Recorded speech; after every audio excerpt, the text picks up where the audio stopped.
नमस्कार दोस्तों। आज हमारे चैनल के लिए बड़े ही सौभाग्य की बात है कि आज हमारे चैनल पर एक शिक्षिका आई हुई हैं जिन्होंने लगभग शिक्षा के क्षेत्र में 25 साल बच्चों को शिक्षा देते हुए हो गया है। उन्होंने बच्चों की परवरिश के साथ साथ नौकरी भी की है, घर को भी संभाला है। 2 बच्चे हैं, दोनों वेल एजुकेटेड हैं और बहुत बढ़िया तरह से सारी चीज़ों को व्यवस्थित किया है। तो जो जानकारी है वो आपके लिए बड़ी महत्वपूर्ण होने वाली है, इसलिए इस वीडियो को ध्यान से देखें और देखें कि भाई इनसे पूछेंगे कि भाई बच्चों की परवरिश में ये ऐसा कौन सा तरीका अपनाते थे कि 2 बच्चे थे, दोनों वेल सेटल्ड हो गए नौकरी के बावजूद भी। तो वीडियो को शुरू करने से पहले मैं ज्ञान सिंह मास्टर स्वागत करता हूं आपका अपने YouTube चैनल बच्चों की परवरिश, शिक्षा और संस्कार। इसलिए ज़्यादा समय व्यतीत ना करते हुए हम मैडम से ही कुछ सवाल पूछेंगे। सबसे पहले तो मैडम जी आपका स्वागत है, आप हमारे चैनल पर आए। बहुत बहुत धन्यवाद जी। इंटरव्यू की शुरुआत करने से पहले सबसे पहले हम पूछेंगे, सबसे पहले अपना परिचय दीजिए। जी, मेरा नाम है श्रीमती पुष्पा यादव। मैं एक शिक्षिका के रूप में कार्यरत हूँ। मैंने 2004 में अपनी सर्विस ज्वाइन करी थी। वैसे 2004 से मुझे अध्यापन का अनुभव है जी मैम। और एज अ डीओसी भी मैं डिस्ट्रिक्ट में काम कर रही हूँ, डिस्ट्रिक्ट कोऑर्डिनेटर बुलबुल के लिए। इसके लिए भी मुझे लगभग 6 साल हो गए हैं काम करते हुए। वैसे 2010 से मैंने स्काउट एंड गाइड को ज्वाइन किया हुआ है, ताकि हम बच्चों के जो संपूर्ण विकास की हम बात करते हैं तो वो चीज़ जो है वो संपूर्ण विकास में कहीं ना कहीं योगदान उसका रहता है। तो इसी के चलते हुए बहुत बार जो है डिस्ट्रिक्ट लेवल पे और स्टेट लेवल पे भी सम्मानित किया है। अलग अलग संस्थाओं ने हमारे जो शिक्षा मंत्री गीता भुक्कल रह चुके हैं जी, उन्होंने भी सीएम भूपेंद्र हुड्डा जी थे, उस टाइम सीआरपी प्रोग्राम हमारा चला था तो उसमें भी उन्होंने हमारे स्कूल को अवार्ड किया था। और अब भी पीछे शिक्षा मंत्री जो हमारी सीमा त्रिखा थी, उस टाइम भी डिस्ट्रिक्ट लेवल के ऊपर अपने जो स्टार अध्यापक थे तो दादरी डिस्ट्रिक्ट में टॉप 5 में हम भी थे। तो बहुत मैडम जी ने बहुत बढ़िया बात बताई है। देखो शिक्षा के बारे में बताई है, कहाँ कहाँ इनको सम्मानित किया गया है। इसके बावजूद भी देखो दोनों जॉब करते हैं, बच्चों की परवरिश भी करनी है, घर भी संभालना है। फिर भी गांव में कोई भी कार्यक्रम होता है, मंदिर में या कहीं भी लगा लो, कोई सांस्कृतिक कार्यक्रम होता है तो बच्चों की तैयारी करने में और उनमें मैडम जी बहुत बढ़ चढ़कर भाग लेती हैं। इसलिए मैडम जी का हर एक चीज में बहुत ज्यादा अनुभव है। वीडियो को देखते रहिए, आपके लिए बहुत ज्यादा फायदेमंद होने वाली है। इसी कड़ी में हम मैडम से पूछेंगे, आप बच्चों में अच्छे संस्कार कैसे विकसित करते हैं मैडम? संस्कार वैसे तो देखो बच्चों का जो विकास है एज अ टीचर और एज अ पेरेंट दोनों को साथ लेके चलने वाला काम है। केवल एक अध्यापक के रूप में या केवल एक पेरेंट्स जो हैं हम कहें वो सारा पॉसिबल नहीं है। दोनों मिलके जब कड़ियाँ काम करती हैं तभी बच्चे का संपूर्ण विकास होता है। तो संस्कारों की जब हम बात करते हैं तो ये घर से शुरुआत होती है और जैसा कि हम जानते हैं बच्चे जो हैं वो नकलची होते हैं, वो देख के सीखते हैं। और संस्कार ऐसी चीज है जो हम बच्चों को रटवा नहीं सकते, वो बच्चे देख के सीखते हैं। तो जो चीज हम बच्चों में डेवलप करना चाहते हैं वो चीज हमें अपने अंदर शामिल, हमारी आदतों में शुमार होनी चाहिए। बहुत बढ़िया जी। अगर हम ये चाहते हैं कि बच्चे बड़ों का सम्मान करें, बच्चों के पैर छुएं, तो उसके लिए वो हमें हमारी दिनचर्या में शामिल करनी पड़ेगी कि हम सुबह उठ के अपने बड़ों के पैर छुएं। तो हमें बच्चों को सिखाना नहीं पड़ेगा, वो उसको नियमित करेंगे। जब हम बाहर घूमने जा रहे हैं बच्चों को अपने साथ लेके जाएं। जब हम अपने सामने बड़े जो हमें मिल रहे हैं हम उनका अभिवादन कर रहे हैं तो बच्चे उस चीज को अपनाएंगे, वो भी करेंगे। तो हमें बच्चे को ये बताने की ही जरूरत नहीं पड़ेगी कि आप जो है ये चीज अपने जीवन में अपनाएं, वो संस्कार स्वतः ही उनके अंदर आ जाएंगे। तो संस्कारों के लिए तो मैं यही कहूंगी कि सबसे पहले वो चीजें हमें अपने अंदर शामिल करनी पड़ेंगी, अपनी आदतों के अकॉर्डिंग। जैसे हमारे संस्कार होंगे हम बच्चे में डेवलप कर सकते हैं। बहुत बढ़िया। देखो मैडम जी ने बताया है हमारे चैनल के माध्यम से कि यदि आप बच्चों में संस्कार डालना चाहते हैं तो पहले वो चीजें आपको अपने अंदर डालनी पड़ेंगी, क्योंकि मैडम ने बताया कि बच्चे नकलची होते हैं, तो आपको इस चीज का विशेष रूप से ध्यान रखना है। आगे पूछेंगे मैडम जी, आजकल ये बहुत ज्यादा समस्या आ रही है सोशल मीडिया की, बच्चे मोबाइल और टीवी में व्यस्त रहते हैं, तो आपके सामने भी ये समस्या आई होगी, तो आप कैसे इनका सामना करके भाई बच्चों को पढ़ाई के लिए प्रेरित करते हैं? जी जी जी बिल्कुल। आज के टेक्निकल युग में अगर हम बात करें मोबाइल, टीवी, गैजेट्स की अगर हम बात करें तो नो डाउट हम बच्चों को इनसे काट तो नहीं सकते, क्योंकि अगर हमें बच्चों की डेवलपमेंट चाहिए तो इन चीज़ों से जुड़ा होना भी उनके लिए ज़रूरी है। जी लेकिन उसके लिए थोड़ा सा हमें सख्त होना पड़ेगा, थोड़े नियम बनाने पड़ेंगे। हम बिल्कुल काट तो नहीं सकते, जी। यूज तो करना पड़ेगा बच्चों को, ठीक है ना। लेकिन एक नियम हमें बनाना पड़ेगा कि जैसे हमने घर में नियम बनाया अभी 12 बजे तक टीवी ऑन नहीं होना होगा। चाहिए। आप अपना टाइम स्पेंड करने के लिए किसी भी तरीके का उपयोग कर सकते हैं। आप गेम खेल सकते हैं, बड़ों से बात कर सकते हैं, या और अपने दोस्तों के साथ टाइम जी। स्पेंड कर सकते हैं। लेकिन एक टाइम फिक्स करेंगे कि टीवी जो है वो इतने ही टाइम के लिए चलेगा। दूसरा है उनको बेटर गाइडलाइन देना, जी। ठीक है ना। फोन है, फोन पे हम पेरेंटल ऐप डाल सकते हैं, हम निगरानी रख सकते हैं बच्चा क्या देख रहा है क्या नहीं देख रहा जी। है, वो अपने लिए सही चीजें देख रहा है या नहीं। दूसरा, हमें बच्चे को ये टाइम टू टाइम उसको बताना पड़ेगा जी। कि क्या आपके लिए सही है और क्या गलत है। सोशल मीडिया जो है वो कितना हमें हमारी लाइफ के लिए इम्पोर्टेंट है, कितना नहीं है। जी। हमें सामाजिक कैसे होना है, फोन से होना है या हमारी सोशल लाइफ जी। से होना है, ठीक है ना। तो उनको वो मेरिट्स और डिमेरिट्स जो है ना हाँ उन जी, गैजेट्स के, वो उनको समझाने पड़ेंगे जी। धीरे धीरे करके। ये तो नहीं कि हम एकदम से वो चीजें उनको बता पाएंगे या शामिल कर पाएंगे, लेकिन धीरे धीरे हमें उनको उस चीज के फायदे नुकसान उनको बताना है कि फोन का यूज हमें करना है तो किस पर्पस के लिए करना है, जी। कौन सी एप्स हमें रखनी है, बच्चे कितना टाइम जो है फोन के ऊपर गेम में स्पेंड कर रहे हैं, कितना जो है वो काम की चीजें देखने में जी। स्पेंड कर रहे हैं। ये चीजें हमें एनालाइज करनी पड़ेगी, मींस निगरानी। जी। वो चीज हमें करनी पड़ेगी जी। डेफिनेटली। देखिए मैडम जी ने बहुत बढ़िया बताया कि भाई आपने एक घर में नियम बनाना पड़ेगा। जैसे बताया कि भाई 12 बजे तक आप टीवी नहीं देखेंगे। इसमें आप ये भी ऐड कर सकते हैं कि भाई फोन का भी टाइम निश्चित होगा, सोने से 1 घंटे पहले आप फोन को रख दीजिए। इस तरह के छोटे छोटे नियम बना के जो आज के समय की जो दिक्कत आ रही है हर एक माँ बाप की, इस समस्या से आप बाहर निकल सकते हैं। तो इसी कड़ी में आगे हम आपसे पूछेंगे मैम, जैसे घर पे भी बच्चे हैं, आप स्कूल में भी पढ़ाते हैं, तो जब बच्चे गलती कर देते हैं तो आप उनको कैसे समझाते हैं? डेफिनेट ज़रूर मैं इस बात का कहना चाहूँगी कि पहले शायद हम भी थोड़ा एग्रेसिव थे। जी। तो उस चीज़ के लिए तुरंत उनको डांटना, झिड़कना, ये वाली जी। चीज़ें शायद कहीं ना कहीं हमारे भी नेचर में शामिल थी। लेकिन वो तरीका सही नहीं है, जी। मैं मानती हूँ, इसलिए मैंने सुधार किया हाँ है जी। अपने बिहेवियर में।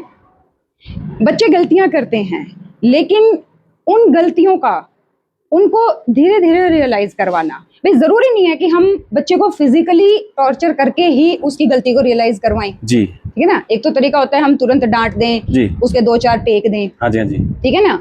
एक होता है कि उसको ये रियलाइज करवा, हम इमोशनली भी वो रियलाइज करवा सकते जी। हैं। जैसे उससे हम नाराज हो जाएं, हम उससे बात ना करें, या उसको इमोशनली हम ये चीज समझाएं कि आपने ये गलती करी है और इसका ये नुकसान है। जी। दोबारा आप ऐसा करते हैं तो आपको कितना नुकसान झेलना पड़ सकता है, जी। ठीक है ना। तो हम फिजिकली के बजाय, अगर बच्चे बहुत इमोशनल होते हैं, ठीक है ना, जी। तो अगर हम फिजिकली के बजाय इमोशनली उस चीज की पनिशमेंट करते हैं थोड़ी जी। सी, तो आई थिंक ज्यादा बेटरली हम उनको रियलाइज करवा सकते हैं। और जी। ये चीज मैंने घर पे भी ट्राई करके देखी है और मैंने स्कूल के बच्चों पे जी, भी ट्राई जी, करके जी, बहुत देखी है, बढ़िया। और नो डाउट ये कारगर है, जी।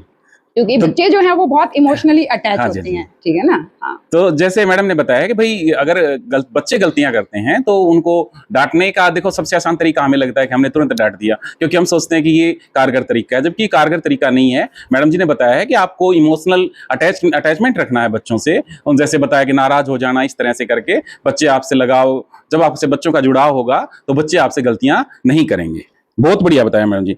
आगे हम पूछेंगे हम, माता पिता आजकल जो बच्चों की परवरिश में क्या गलतियां करते हैं, आपको क्या लगता है कि भी बच्चे क्या गलतियां कर रहे हैं माँ बाप, जिसके कारण भाई आप देख रहे हैं कि गांव में देख लो ज्यादातर बच्चे बेरोजगारी घूमते रहते हैं, तो ऐसी क्या गलती हो जाती है माँ बाप से जो कि उनको नहीं करनी चाहिए? देखिए पेरेंटिंग जो है ना वो हर स्टेज पे अलग अलग होती है। जी।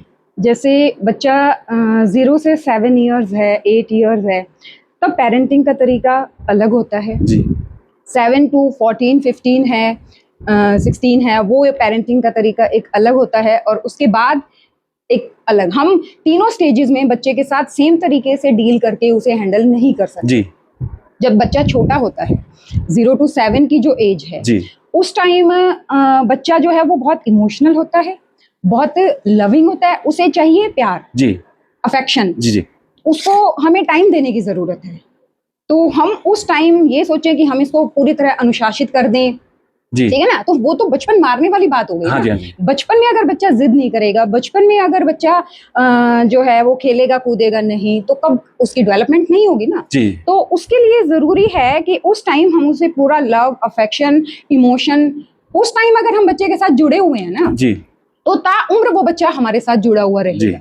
और अगर उस टाइम हमने उसे अलग छोड़ दिया, उसकी बातों को नहीं सुना, हाँ जी, जी। तो नो डाउट बाद में वो हमें नहीं सुनेगा। जी। तो जैसे हम संस्कारों की बात कर रहे थे, डेवलपमेंट की बात हम बच्चे की कर रहे हैं, तो बचपन में यही है कि उसके साथ हमारा जुड़ाव बहुत जरूरी है। जी। सबसे बड़ी बात एक तो हम ये कर रहे हैं आजकल वैसे तो कि बच्चे ने डिमांड नहीं करी, हाँ उससे जी। पहले हम उसको पूरा करने की कोशिश करते हैं। जी। जिद भी बच्चा, मैं ये नहीं कहती कि बच्चे जिद्दी नहीं होने चाहिए, ऑफ कोर्स बच्चे जिद्दी होने चाहिए, जी।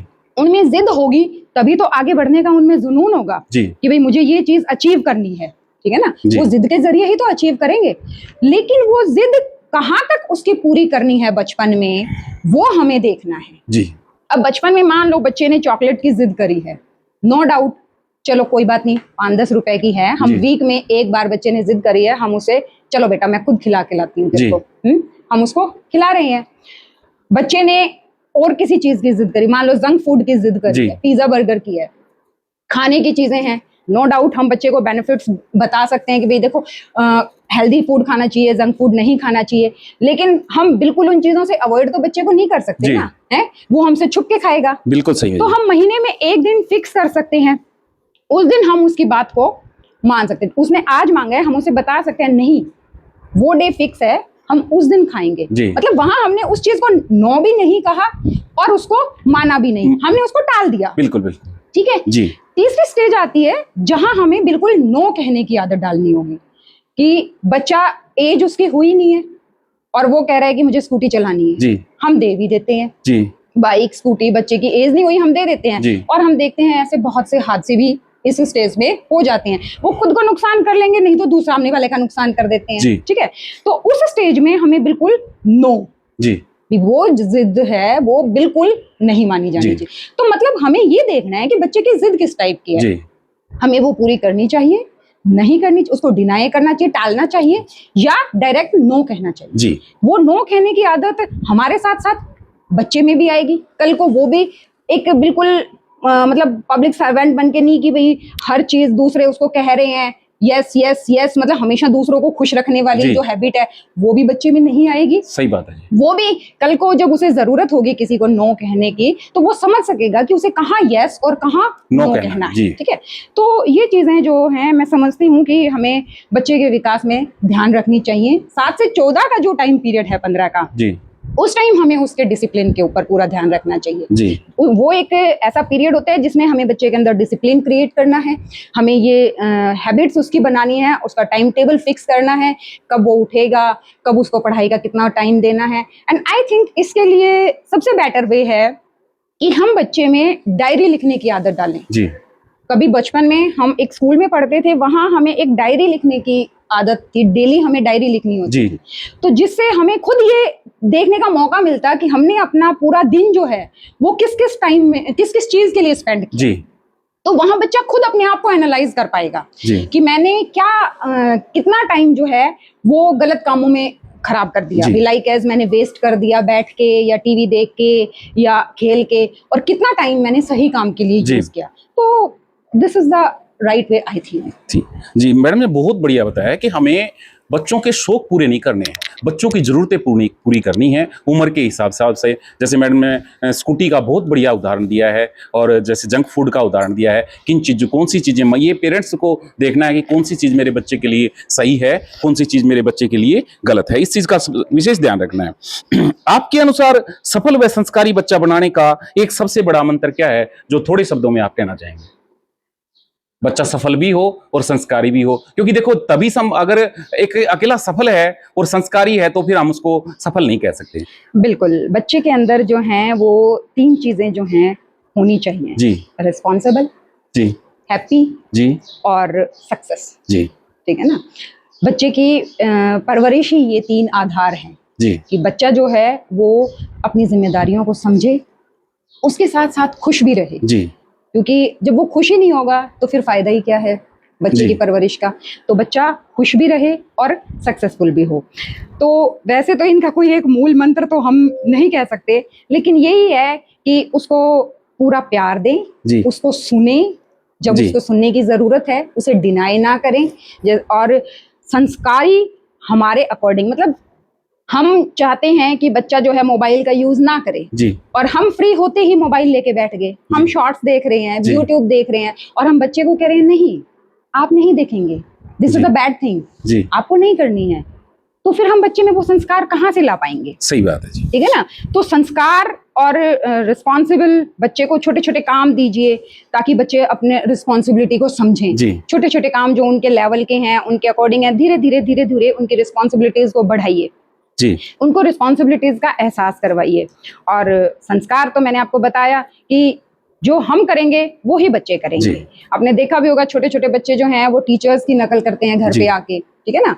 तो हमारे आगे करते नहीं, लेकिन टीचर्स की हमारे आगे करते हैं, मीन्स वो देख रहे हैं जो हम कर रहे हैं डिट्टो वो उसका करेंगे। बिल्कुल बिल्कुल। हाँ, तो जो चीज हम उनके आदत में शुमार करना चाहते हैं, उनके संस्कारों में लाना चाहते हैं, वो चीज हमें हमारे संस्कारों में रखनी होगी। जी। ठीक है।